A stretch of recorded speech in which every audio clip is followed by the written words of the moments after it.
আলহামদুলিল্লাহ, আসসালামু আলাইকুম। আশা করি সবাই অনেক ভালো আছেন। আলহামদুলিল্লাহ, আমি অনেক ভালো আছি আপনাদের দোয়ায়। তো আজকে বিষয়টা হচ্ছে আমার ছোট বোনের জন্মদিন। আমার বড় ভাইয়া বিদেশ থেকে কল দিয়ে বলতেছে রিমের জন্মদিন, একটা কেকের আনার ব্যবস্থা কর। তো আমি কিন্তু সেটা জানি নাই কবে জন্মদিন। তো আমাকে বলাতে আমি সাথে সাথে অর্ডার করে দিই কেক। তো আমার ভাতিজা গিয়ে কেকটা নিয়ে আসে। আসার পর আমি ঘরে যাই।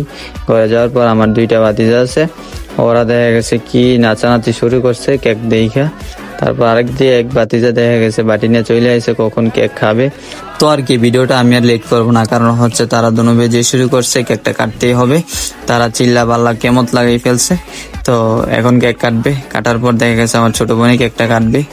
তো উনি কাটার পর আমার বড় ভাতিজাকে প্রথম খাওয়াই দেয়।